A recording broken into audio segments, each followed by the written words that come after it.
네, 할렐루야. 네, 오늘 수요예배 가운데 함께 하신 우리 성도님들, 그리고 영상으로 함께 예배드리는 우리 성도님들 또 환영하고 축복합니다. 좀 자리를 정리하죠. 집사님은 이쪽으로 한 칸만 또 옮겨주시고, 교육자들은 저 뒤쪽으로 좀 앉아주세요. 두 분은. 네. 여기에 이제 20명까지 앉을 수 있는데, 10명이 안 됩니다. 네. 제가 그 영상 예배를 드리면서 이제 벌써 2주가 지나고 있는데 궁금한 게 있어요. 특별히 오늘 영상으로 예배 드리는 분들에게 드리고 싶은 얘기는, 항상 목회자가 궁금한 게 뭐냐면, 오늘 수요예배 시간에 어떤 분들이 들어와서 함께 영상 예배를 드리고 있을까 궁금해요. 네. 주일날도 마찬가지예요. 주일날도 궁금해요.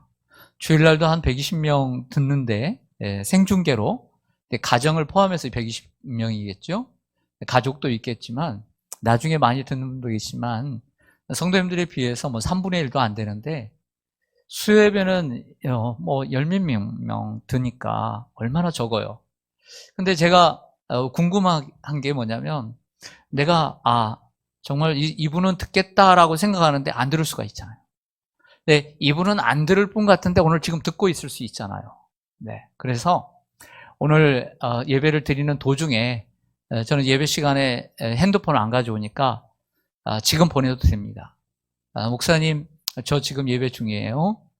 저 오늘 온라인 지금 시청 중입니다. 너무나 많은 얘기 쓰지 마시고요. 문자로 해주세요. 네, 문자로. 아니면 카톡으로 좀 보내주세요. 정말 궁금해서 그래요. 궁금해서. 있을 것 같은데 없는 분. 마치 그분이 막 천국에 있을 것 같은데 가면 없구나. 그 정도는 아니지만. 그래서 정말 궁금해요. 우리가 교회도 안 오고 또 주일날도 안 오는데 예배 딱 한 번 드리고, 그것도 온라인으로 드리고 삶을 사는데 어떻게 살고 있는지, 정말 그 예배도 안 드리고 있는지.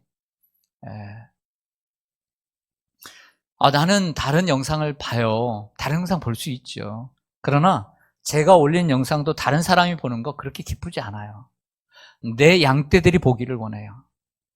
여러분, 말씀이라는 것은 내 양떼가 들어야 약이 되는 거예요. 그래야 되는 거야. 다른 사람이 내 거 많이 봤다. 다른 교회 사람들이 많이 봤다. 여러분, 우리가 다른 교회 사람, 다른 목사님들 성의껏 봅니까? 안 봐요. 실시간에 집중해서 들어야 되는 거예요. 그리고 내 목자의 말씀을 들어야 그게 내게 보약이 되는 것입니다. 그래서 오늘 예배 드리거나 예배 드린 후에도 오늘 이 영상을 보신 분들은 오늘 수요예배 내가 직관했습니다, 이렇게 보내주셨으면 좋겠어요. 정말 궁금해서 그래요. 오늘 이제 당분간 이런 예배가 계속될 것 같아서 시편 81편, 여름 특세 때마다 시편을 제가 11편씩 강의를 했는데, 작년에 80편까지 제가 강의를 해서 오늘 81편을 하게 됐습니다. 오늘 시편 81편은 표제를 보면 아삽의 시, 그리고 인도자를 따라 깃딧에 맞춘 노래라 그랬습니다. 영상으로 보신 분들도 성경을 펴놓고 예배를 드려야 됩니다. 시편 81편을.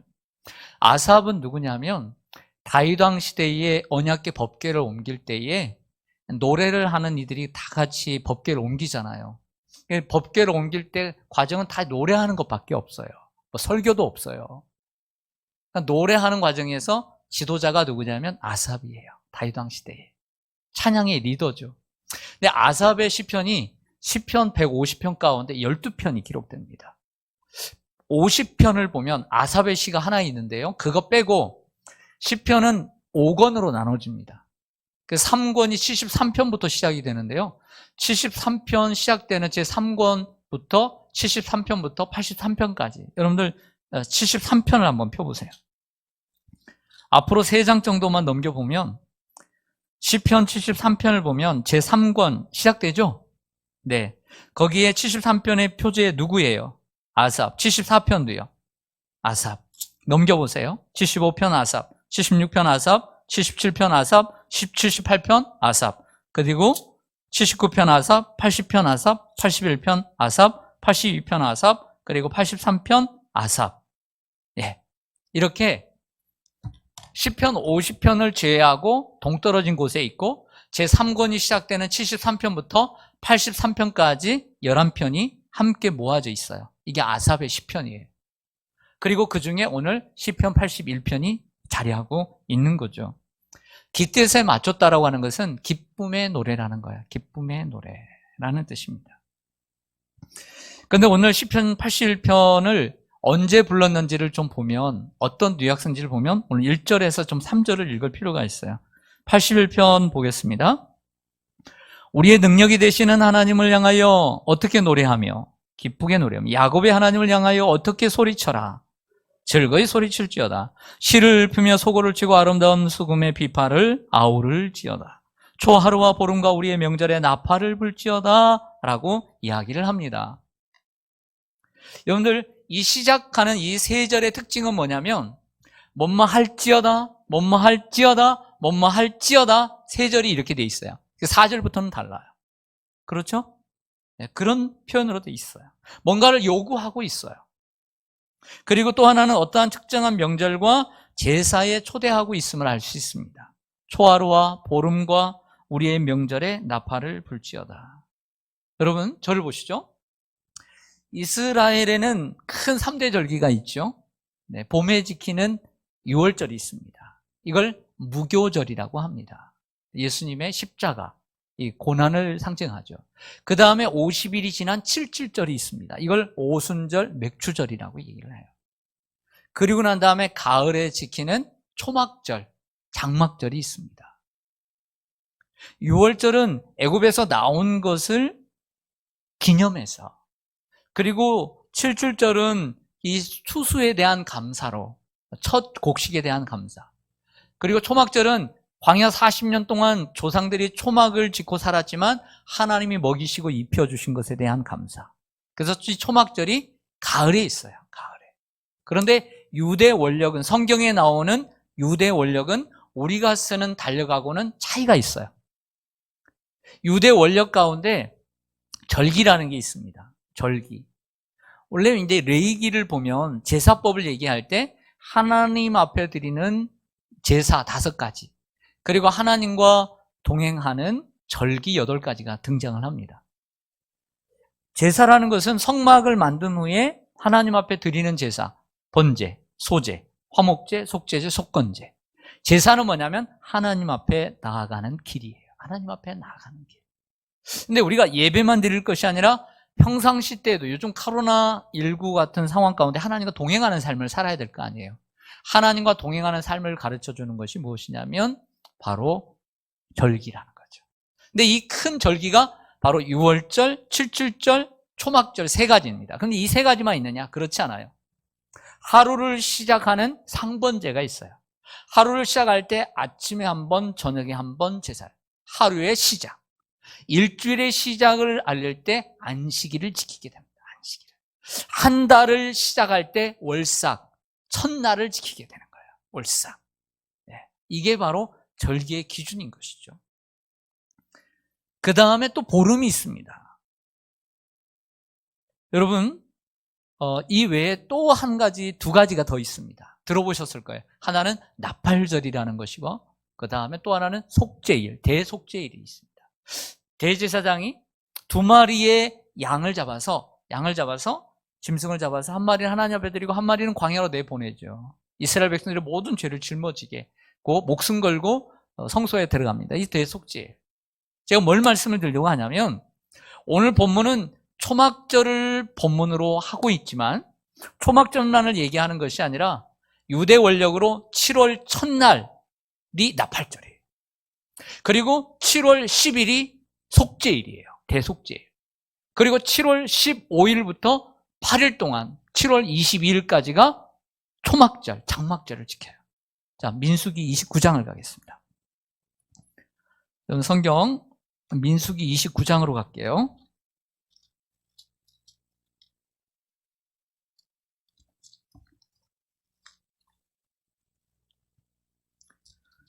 민수기 29장 1절을 보겠습니다. 7째 달에 이르는 그달 며칠에 초하루에 성회로 모이고 아무 노동도 하지 말라. 이는 너희가 무엇을 불날이라. 나팔절을 얘기하는 거죠. 그러니까 나팔을 부르는 이 나팔절이 유대 원력으로는 7월 1일이에요. 여러분 7절로 가볼게요. 7절. 일곱째 달 열흘, 7월 10일이죠. 7월 10일 날에는 너희가 성회로 모일 것이요 너희의 심령을 괴롭게 하며 아무 일도 하지 말라. 너희는 수송아지 한 마리와 순양 한 마리와 1년 된 숫양 7마리와 다 흠없는 것으로 여호와께 향기로운 번제로 드릴 것이다 라고 얘기를 합니다. 이게 뭐냐면 11절에 보면 속죄제와 상번제와 그 소제와 그 전제 외에 순염소 한 마리를 속죄제로 드릴 것이다. 이게 속죄일이에요. 속죄일. 속죄일은 7월 10일이에요. 근데 12절을 보겠습니다. 일곱째 달 15째 날 7월 15일에 너희가 절기로 지키라고 얘기를 합니다. 이 절기가 뭐냐면 8일 동안 지키게 되는데 이것이 바로 장막절, 초목절을 얘기합니다. 그러니까 이스라엘 백성들에게서 7월은 대단히 중요한 달이에요. 한 해를 시작하는 나팔절이 7월 1일. 그 다음에 백성들의 모든 죄를 짊어지고 제사를 드리는 속죄일이 7월 10일. 그리고 또 하나는 이 장막, 초막 속에서 지냈던 삶을 돌아오면서 하나님 앞에 감사했던 추수감사절. 그러니까 그들의 원력으로는 7월이지만 우리 식으로 얘기하면 우리 계절로 보면 10월이나 11월이 되는 거예요. 오늘 이 시편 81편을 통해서 저는 어떤 방향으로 오늘 설교를 할까 고심하다가 여러 방향이 생각이 났어요. 3가지 방향으로 생각이 났는데 한 가지를 잡아야 되겠다 생각해서 한 가지를 선택을 할 수밖에 없죠. 설교를 하려면 방향을 잡아야 되니까. 오늘 시편 81편에서 말씀하고 있는 하나님, 우리의 하나님은 어떤 하나님입니까? 첫 번째로 우리의 능력이 되시는 하나님이라고 말씀을 해요. 오늘 1절 보겠습니다. 1절 보면 함께 읽어보죠. 시작. 우리의 능력이 되시는 하나님을 향하여 기쁘게 노래하며 야곱의 하나님을 향하여 즐거이 소리칠지어다. 2절이요. 시를 읊으며 소구를 치고 아름다운 수금에 비파를 아우를지어다. 아멘. 우리의 능력이 되시는 하나님을 노래하고 기쁘게 즐겁게 노래하라 이렇게 얘기를 하고 있습니다. 우리는 삶에 어려운 일을 당하면 쉽게 포기하기 쉽고 또 낙심하기 쉬운 연약한 존재입니다. 뭔가 좋은 일만 있으면 날뛸 것 같고 오늘 뭐 최고로 행복할 것 같고 어떤 날은 조그마한 그것 가지고 우리는 마음 아파하며 하루가 좀 오늘 비 오는 것처럼 촉촉한 어두운 하루를 보내기도 합니다. 그러나 성경은 우리의 상황이 어떻든지 간에 어렵고 낙심될 때에도 뭘 하라고 얘기하냐면 하나님을 노래하라고 얘기를 해요. 하나님을 노래하라. 우리가 찬양을 생각할 때에 기쁘고 즐거울 때만 찬양하는 줄 알았는데 그렇지 않다는 거죠. 우리 모든 성도들은 어떤 상황이든 우리가 오늘 즐겁고 행복하든 아니면 오늘 정말 어둡고 슬프든 낙심되든지 간에 항상 하나님을 노래하고 하나님을 찬양하는 일에 힘써야 된다는 거예요. 할렐루야. 네. 제가 대학을 다닐 때 제가 한번 이제 우리 교회에 모신 적도 있는데 찬송가를 만들 때 함께 동참했던 전희준 교수님이라고 계셔요. 지금은 연세가 무척 많으신데 그때도 이제 우리 교회 오실 때도 많으셨죠. 전희준 교수님이 교회 음악을 가르치시는데 한 30년 전이죠. 교회 음악 찬송가학을 가르치시는데 이걸 가르치더라고요. 우리가 하나님 앞에 주일날 예배를 드리러 갈 때 항상 앞에는 경배와 찬양에 대한 찬양이 있다. 그렇죠? 생각해 보세요. 항상 우리 교회도 맨 앞에 예배가 시작되고 난 다음에 1장이라든지 앞에 있는 찬송. 시간적인 여유 때문에 좀 더 순서대로 가야 된다. 어떤 애는 제가 그러잖아요. 1주째는 1장 부르고 2주째는 2장 부르고 제가 그러잖아요. 지금 35주면 35장을 부르고.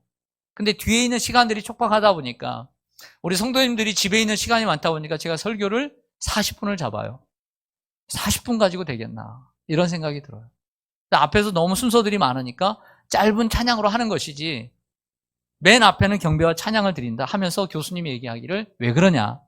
우리가 한 주간 살면서 삶이 어떻든지 간에 하나님 앞에 먼저 나와서는 경배와 찬양을 올려드려야 된다. 이 말씀을 하시는 거예요.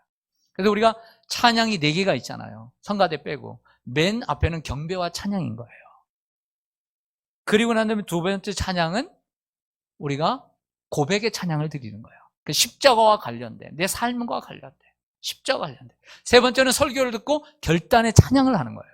이 찬송을 통해 말씀과 함께 부합한 찬양을 들으면서 결단의 찬송을 하는 거죠. 그리고 마지막에 축도하기 전에 부르는, 요즘은 CCM이나 그런 곳들을 많이 부르는데 이것을 파송의 찬양이라고 그래요. 세상을 살아가면서 이 말씀과 함께 이 찬송을 가지고 세상에 나아가라. 경배의 찬양, 고백의 찬양, 결단의 찬양, 파송의 찬양, 이렇게 기승전결이 되어 있는 거죠. 다윗을 보십시오. 사울에게 10여 년 동안 쫓겨다녔습니다. 그런데 쫓겨다니면서, 그러면 쫓겨다니면 찬양하지 말아야 되겠네요? 쫓겨다니면 늘 하나님 경배하지 못해야 되겠네요? 그렇지 않아요. 동굴 속에 있어도요, 광야에 있어도 뭐라고 고백하냐면, 내가 비파야 수구마 깰지어다, 내가 새벽을 깨우리로다. 새벽만을 깨우는 것이 아니라 비파와 수금은 오늘 본문에도 나오는 것처럼 소고치며 비파, 수금 나오는 것처럼 하나님을 노래하겠다라고 하는 거예요. 내가 비록 여기 쫓겨나 있지만, 오늘 하나님을 예배하지 못하지만, 오늘 영상으로 예배를 드리는 분들, 오늘 교회를 나가지 못하지만 있는 자리에서 내가 마음이 지금 꿀꿀해도 하나님을 찬양할 줄 알아야 된다는 거예요. 할렐루야. 바울과 실라가 좋은 일 하다가 빌립보 감옥에 가게 됐습니다.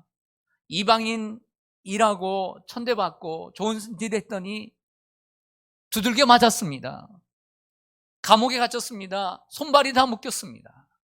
하지만 그들이 한밤중에 뭘 할까요? 하나님 앞에 기도하며 하나님을 찬송했다라고 얘기를 해요. 찬송할 때 하늘의 문이 열리고 지진을 일으켜 주셔서 착고에서 착고가 열리고 그 간수장의 가정을 구원하는 하나님의 계획이 성취되는 거예요. 할렐루야. 하나님이 이처럼 힘들고 어려워도 찬양하는 사람, 노래하는 사람, 여러분, 우리가 하나님을 찬양하고 노래하는 거 얼마나 좋아요. 노래에 어떤 재능이 있으면 더 좋죠. 그러나 재능이 없다 할지라도 하나님은 우리의 고백을 받으시는 거예요. 재능만 있다고 해서 내용이 없으면 되겠습니까? 찬양할 줄 알아야 된다는 거죠.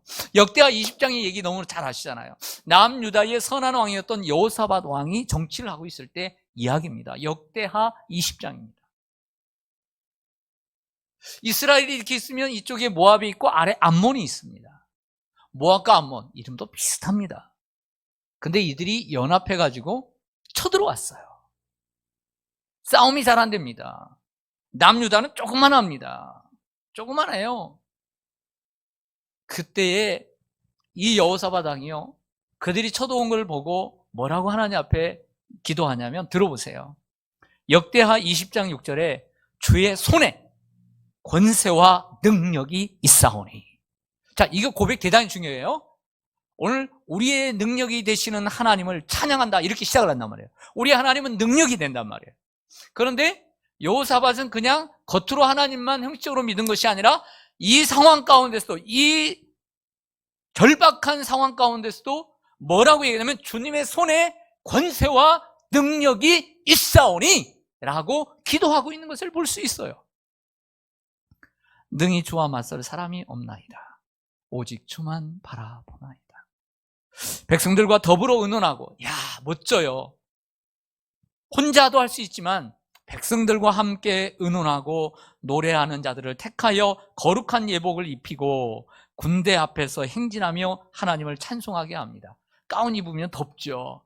그런데 다윗 시대부터 가운을 입었어요. 노래하는 사람들이, 성막에서 노래하는 사람들이 가운을 입었어요. 그래서 우리는 그 전통을 이어받는 것입니다. 성경에 없는 건 마주 예복 만들고 옆에 그림 만들고 이런 천주교가 아니라 성경에 있는 것을 만들어서 가는 거죠.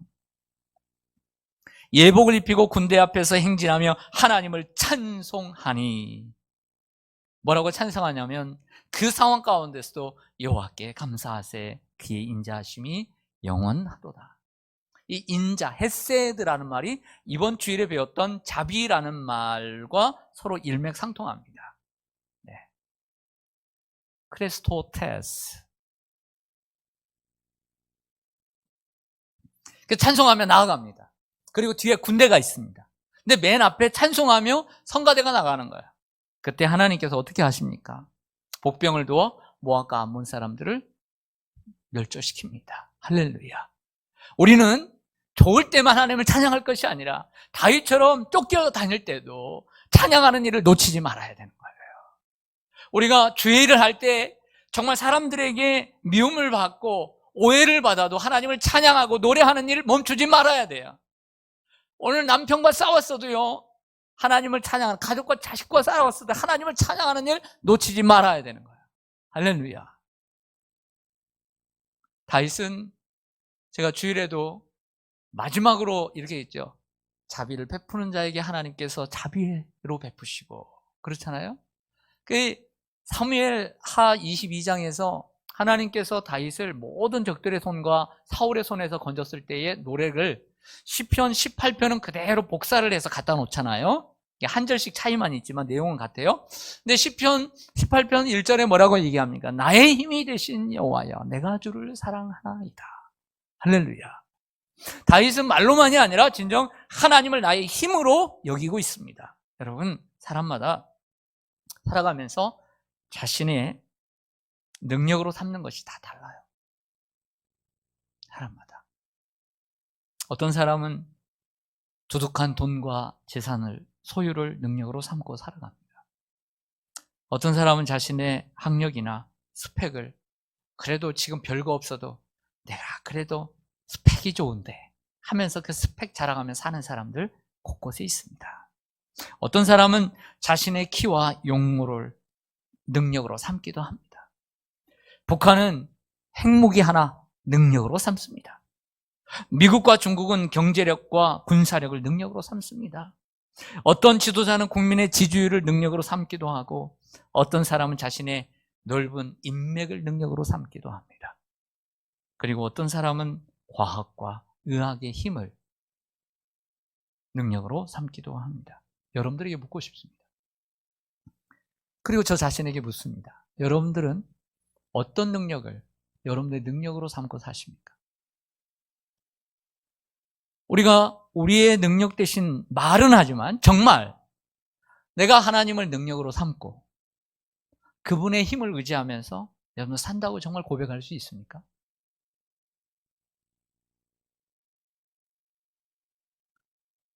우리 하나님은 보이지 않습니다. 돈은 보입니다. 우리 하나님은 눈에 보이지 않습니다.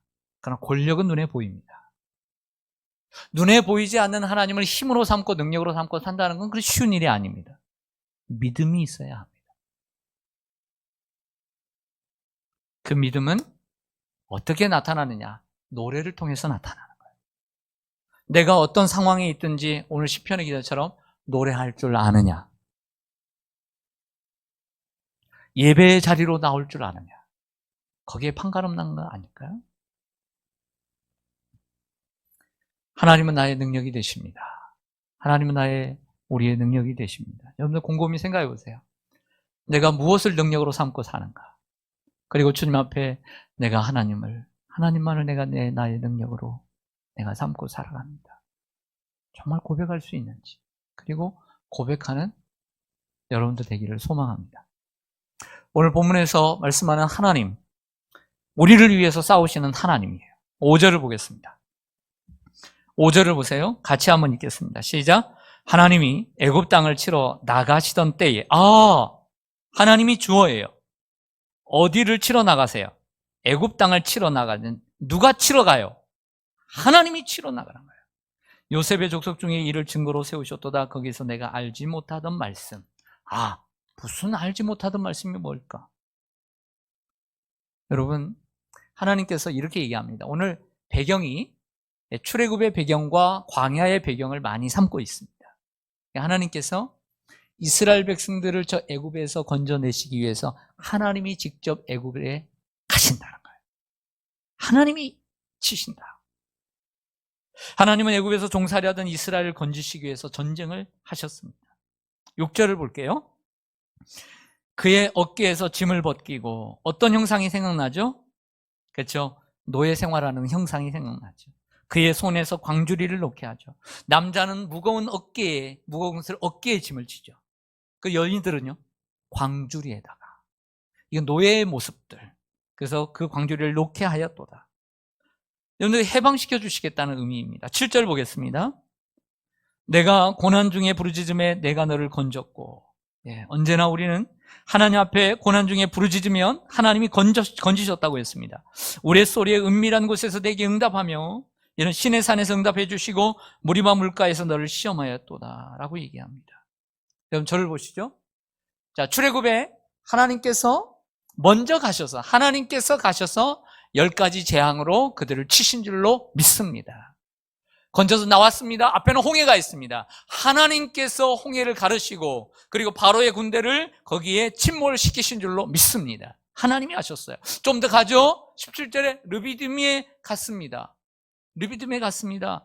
거기에 아말렉군과 싸울 때도 모세의 손이 들릴 때에 승리했습니다. 결국 10가지의 재앙을 내릴 때에 모세의 손에는 뭐가 있었습니까? 지팡이. 홍해가 있었을 때 그 홍해를 가르던 곳에 모세의 손에 무엇이 있었습니까? 지팡이.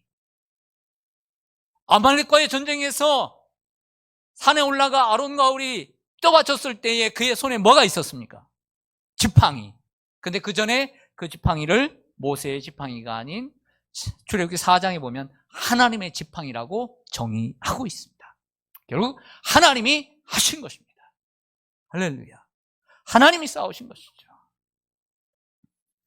하나님은 애굽에서 구원해내시고 가나안 땅에 이를 때까지 하나님은 기도할 때마다 앞장서 가셨고 건져주셨고 대신 싸우셨습니다. 여러분, 모세가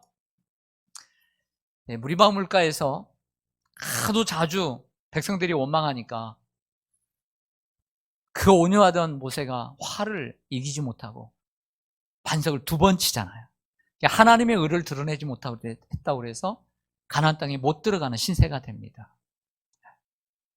그렇지만 모압 땅에서, 모압 평지에서 이스라엘 백성들 향해서 이제 가나안 땅이 보이는 곳에서 40년이 지나서 지나온 과거에 대한 이야기, 그리고 너희들이 하나님을 이렇게 섬겨야 되는 가나안 땅에 들어가서 제발 우상 섬기지 말아라고, 타협하지 말라고, 그런 설교가 이 두트로노미라고 하는 신명기입니다. 제2의 율법. 그 신명기 1장 한번 가볼게요. 신명기 1장으로 가보겠습니다. 260조. 신명기 1장 30절. 구약성경 260쪽입니다. 우리 화면을 통해서 예배드리신 분들도 한번 찾아보시기 바랍니다.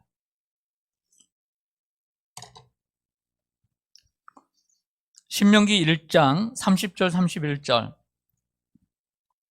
같이 한번 읽겠습니다. 시작. 너희보다 먼저 가시는 너희의 하나님 여호와께서 애굽에서 너희를 위하여 너희 목전에서 모든 일을 행하신 것 같이 이제도 너희를 위하여 싸우실 것이며 광야에서도 너희가 당하였거니와 사람이 자기의 아들을 안는 것 같이 너희의 하나님 여호와께서 너희가 걸어온 길에서 너희를 안으사 이곳까지 이르게 하셨느니라. 아멘. 30절 하반절에 보면요, 너희 목전에서 모든 일을 행하신 것 같이 이제도 너희를 위하여 뭐 하실 것이며 싸우실 것이며. 할렐루야. 그러니까 이전에도 하나님께서 우리를 위해서 뭐 하셨다는 얘기예요? 싸우셨다는 얘기죠.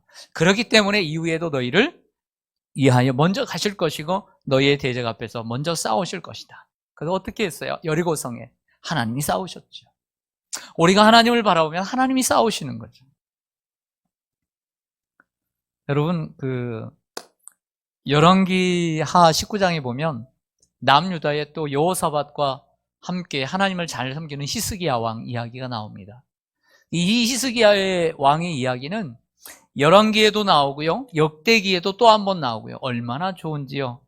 그리고 당시에 이사야 선지자였거든요. 아모스의 아들. 그 이사야서에도 나와요. 야, 이 히스기야의 이야기가 3장씩이나 열왕기서에도 나오고 역대기에도 나오고 이사야서에도 나와요. 얼마나 중요한지 몰라요. 빛나는 사람이죠. 근데 이 히스기야가 왕으로 있을 때 이 세계의 제패국은 누구냐면 바로 아수르였습니다. 아수르의 사내립이 자꾸 이 조그마한 땅을 쳐들어온 거예요. 우리가 가끔씩 그러잖아요.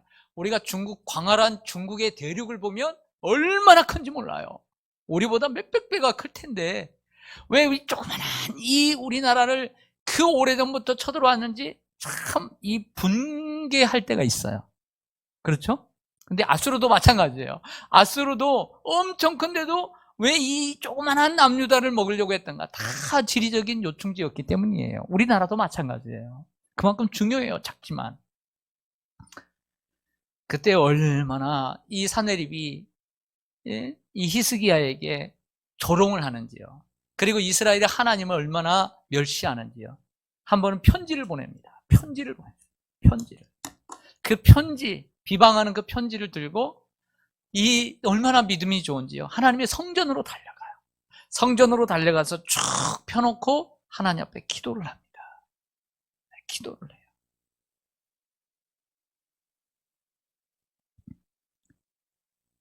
그때 하나님께서 이 히스기야의 산해립 때문에 기도한 것을 알고 하나님께서 사자들을 보내서 이 산해립에 야술의 18만 5천이라는 대군을 쳐서 무찌러 주십니다. 하나님은 언제나 우리의 기도를 들으시고 우리 먼저 가셔서 싸우시는 하나님이십니다. 우리나라도 마찬가지입니다. 우리나라는 931번이라고 하는 이래라고 하는 외세의 침입을 받았다는 말을 들었습니다. 수많은 전쟁 속에서도 하나님은 우리 민족을 6.25 때도 마찬가지고 우리를 사랑하시고 보호해 주셨고 우리나라를 인도해 주신 줄로 믿습니다. 네, 그런 면에서 우리 개인도 마찬가지. 여러분, 우리 혼자 우리 가지 인생, 여러분 40년, 50년, 60년, 80년 우리가 혼자 싸워서 여기까지 왔을까요?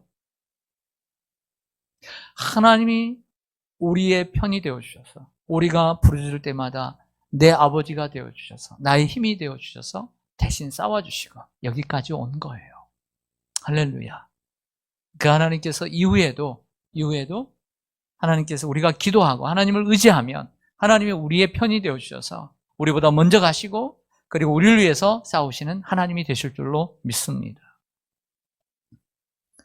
세 번째로 우리 하나님은 우리를 만족하게 하시는 하나님이세요. 네. 오늘 시편 81편의 가장 중요하고 유명한 구절은 10절입니다. 히브리어 성경으로는 11절이고요. 우리나라 성경은 10절입니다. 왜냐하면 히브리 성경은 표제를 1절로 삼고 있기 때문입니다. 시편 81편 10절 우리 같이 읽죠. 시작. 나는 너를 애굽 땅에서 인도하여 낸 여호와 내 하나님이니 내 입을 크게 열라 내가 채우리라 하였으나. 앞에는 좋은데 끝은 어때요? 하였으나. 좀 곤란하죠. 네. 이 본문에서 참 중요한 부분이 있습니다. 이 본문에서 중요한 부분은 하나님은 언제나 자신을 계시하신다는 거예요. 성경에 많은 부분에서 하나님이 믿음의 사람들에게 자신을 계시해 주십니다. 그런데 처음으로 하나님답게 하나님의 이름이 계시된 곳이 어디죠? 하나님의 이름이 계시된 곳. 하나님이 자신을 계시해 주셔요. 출애굽기 3장입니다. 모세가 떨기나무 불꽃 가운데서 하나님을 만납니다. 그러면서 모세에게 뭐라고 말씀하시냐면 너의 동족을 저 애굽의 손에서 건져내라. 바로에게 가라. 내가 너를 보내리라. 말도 안 되는 얘기잖아요. 80세 사람에게. 그리고 지금 애굽 왕궁을 떠난 지 40년이 되어서 양만 치고 있는데 그래도 한번 물어봅니다. 그렇다면 내가 만약 간다고 가정을 하고 그렇다면 내가 바로왕 앞에 가서 누가 보냈냐라고 얘기를 한다면 누가 보냈다고 얘기를 할까요? 이렇게 얘기를 하는 거예요. 맞는 말이잖아요. 그때 하나님께서 창세기 3장 14절에 처음 자기를 계시하셔요. 그래, 이렇게 얘기해라. 나는 스스로 있는 자니라. 스스로 있는 자가 보냈다. 이 말은 히브리어로 오면 나는 나다라는 뜻이에요. 나는 나다. 스스로 있는 자다. 이 말을 야훼라고 하는 거예요. 야훼. 여호와. 이 말인 거예요. 여러분 성경에서 하나님께서 자기를 계시하시는 것은 대단히 중요해요. 이번 주에 제가 암송구절 냈죠? 자비라고 하는 성품 설교에서 모세에게 나타나셔서 아론의 황금 송아지 사건으로 인해서 두 번째 금식하러 올라갔을 때 하나님이 여호와께서 그의 앞으로 지나시며 선포하시죠. 자기를 다시 한번 선포하세요. 여호와라, 여호와라. 시작. 아니요, 그거 말고 그 다음 하라고요. 여호와라, 여호와라. 시작. 자비롭고 은혜롭고 노하기를 더디하고 인자와 진실이 많은 하나님이라. 더 외우신 분들이 계시군요. 아직 수요일이니까 괜찮습니다. 다 외우신 분들은 더 외우시기 바랍니다. 여호와께서 그의 앞으로 지나시며 선포하십니다. 여호와라, 여호와라. 나는 자비롭고 은혜롭고 노하기를 더디하고 인자와 진실이 많은 하나님이라. 여러분들, 하나님의 이 계시의 말씀, 자기를 나타내는 말씀 대단히 중요해요. 성경에 있어서 우리가 하나님을 믿는 데 있어서 하나님께서 자신을 계시하신 것, 나는 스스로 있는 자다, 나는 자비롭고 은혜롭고 노하기를 더디하고 인자와 진실이 많은 하나님이라, 이런 말씀들 대단히 중요한 말씀들이에요. 근데 오늘 말씀에도 10절을 볼까요? 나는 너를 애굽 땅에서 인도하여 낸 여호와 내 하나님. 우리 집사님, 사람들이 집사님을 뭐라고 불러주기를 원해요? 어떤 집사님이기를 원해요? 그러면 아무리 사람들이 불러주는 것보다 내가 듣고 싶은 집사님의 그 수식어가 있죠? 없으세요? 있죠. 네. 유명하다는 말보다는 훌륭하다는 말이 좋잖아요. 그렇지 않아요? 하나님께서 듣고 싶은 말씀, 그걸 말씀하시는 거죠. 자신을 애굽 땅에서 인도하여 낸 여호와라고 계시하신 하나님은 뭐라고 말씀하시냐면 내 입을 크게 열라 내가 채우리라고 말씀하십니다. 여러분 보세요. 여기 입입니다. 저 입이 좀 작은데 입이 좀 크신 분들이 노래를 잘하더라고요. 정말 큰 게 좋아요. 큰 게 많이도 먹어요. 일단 이 입 안이 커야 합니다. 현주엽이요? 와, 속도 깊대요. 그 속이 아니라 이 속도 깊더라고. 그러니까 많이 먹어요. 새끼 제비가요, 엄마가 뭘 물고 오면요, 일단 입을 벌리는 놈한테 쥐어주는 거예요. 입을 벌리는 놈한테 주게 되는 거예요. 입을 크게 열라. 이건 두 가지 의미가 있습니다. 어떤 의미냐면 우리의 먹을 것과 마실 것을 주시겠다는 거예요. 먹을 것과 내 입을 크게 열라는 것은 먹을 것과 입을 걸 주겠다. 또 하나는 뭐냐면 우리를 만족시켜 주겠다라고 하는 거예요. 우리가 원하는 것을.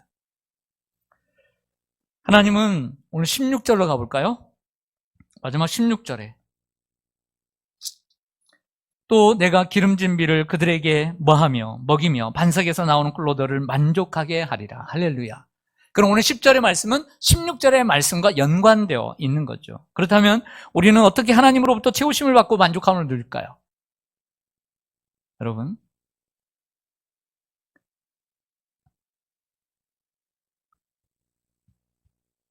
자, 중요한 얘기를 할게요. 이게 시간이 빨리 가죠. 준비 많이 했는데 정말 9시까지만 했으면 좋겠다. 정말 준비 많이 했는데 사실 지금 앞에 부분도 시간 때문에 시간을 많을 것 같아서 앞에 부분도 뺀 거거든요. 이럴 시간 없죠. 빨리 하지. 여러분, 하나님 우리를 만족시켜 주시는 분이고 이스라엘을 만족시켜 주시고 우리를 만족시켜 주신 분이에요. 그렇다고 한다면 우리가 넓게 크게 열릴 때 하나님 우리를 어떻게 만족시켜 주실까? 기도죠. 기도할 때 만족시켜 주시죠. 언제나 우리에게 응답해 주시고 배고프면 먹을 걸 주시고 하시죠. 그런데 그 부분은 2차예요. 1차가 있어요. 중요한 게 있어요. 하나님은 언제나 우리 하나님의 백성들을, 이스라엘 백성들뿐만 아니라 이 시대를 살아가는, 모든 시대, 이 후손애들에게도 하나님 변함없는 하나님의 법칙이 있어요. 그것은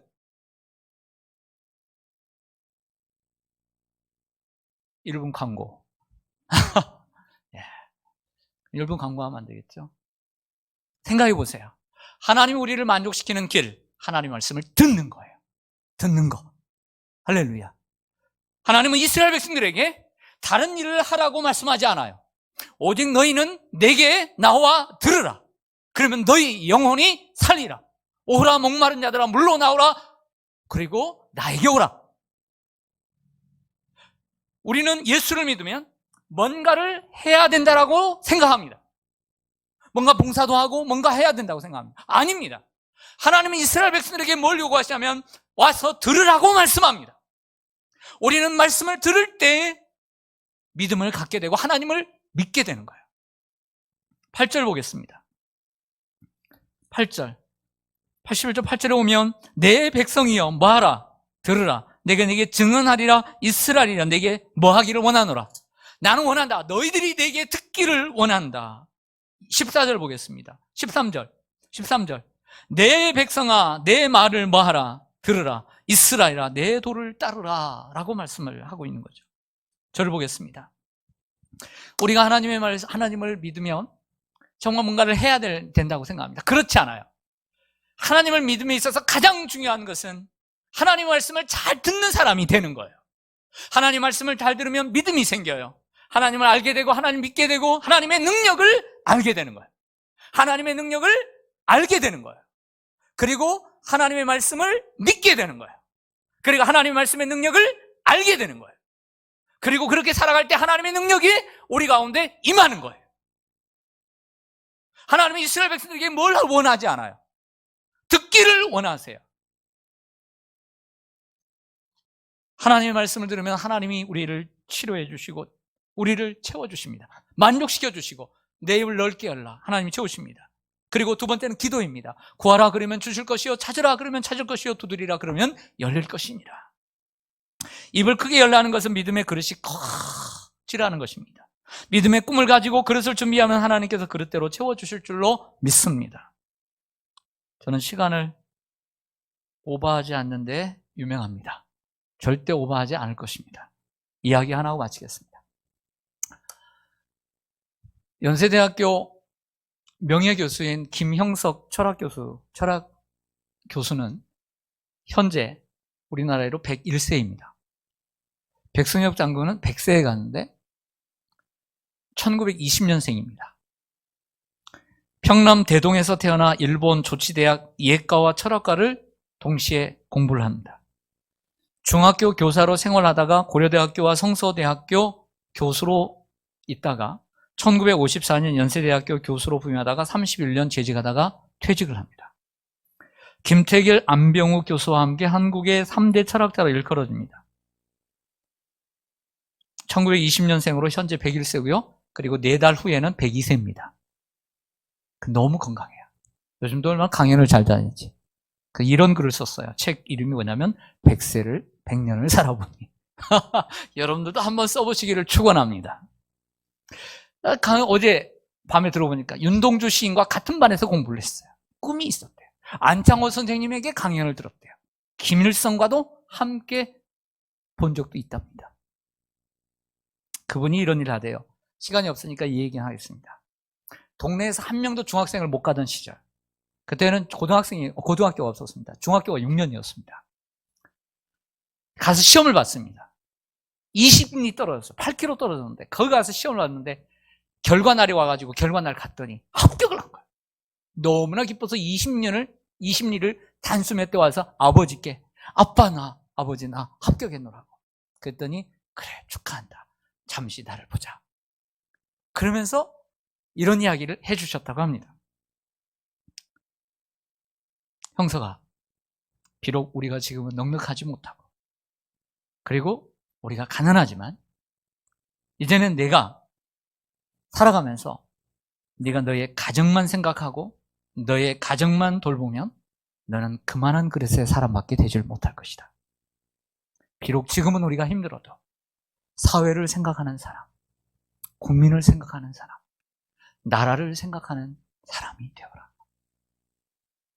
이렇게 말을 해주대요. 생각해 보았습니다. 나에게 좀 더 이런 큰 그릇을 갖도록 말해주었던 사람이 있다면 핑계하는 건 아닙니다.